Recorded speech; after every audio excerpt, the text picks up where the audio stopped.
The first thing they teach you in griefing school is that single-player RPGs are every bit as ripe for griefing as an online shooter.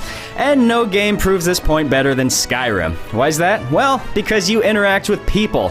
Lots and lots of people. And all those conversations and exchanges make for excellent griefing opportunities. I'm spoken for, so don't get any ideas.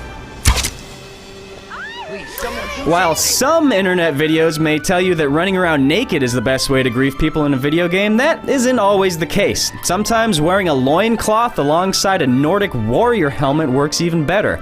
In fact, it makes even the most mundane, everyday activities that much funnier. Things like, setting the table for dinner, or carrying on a conversation with your friendly neighborhood Jarl.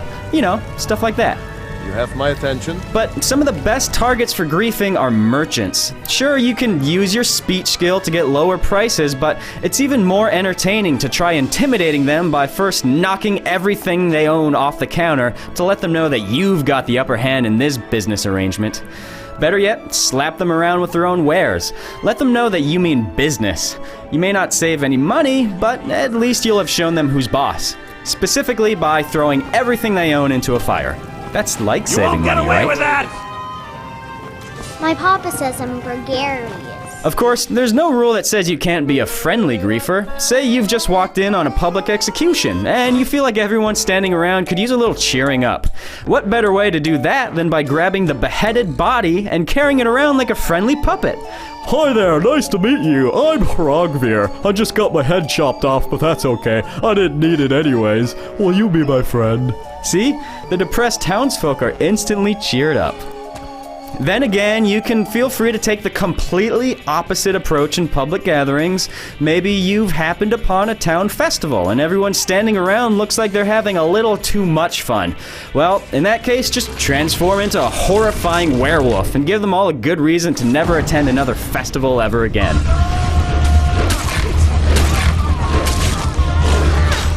That's probably enough werewolfing. That's really quite enough. All right, you know what? No more werewolfing. No more werewolfing. Switching gears, don't be afraid to bring your griefing exploits inside the home. Griefing your loved ones is often the best way to refine your techniques. If you've got a spouse, they're probably so bored hanging around the house all day long that they'll just be dying to play a game with you.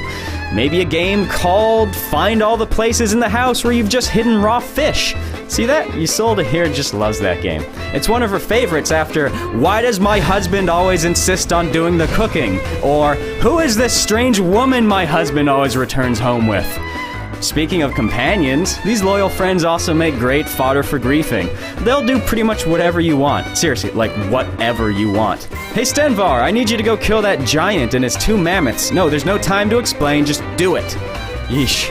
Poor Stenvar. At least he died doing what he loved, like getting brutally murdered by an angry giant. Now, the most important thing to keep in mind is that Skyrim is a huge game, just massive, so the potential for griefing is really only limited to your own imagination. It can be as simple as playing a friendly game of tag with the local children where instead of tagging them, you launch fire spells at their faces. Or it can be as elaborate as luring a dragon across half of Tamriel just to play a practical joke on a fortress full of bandits. It's really up to you, so what are you waiting for? Get out there and start griefing.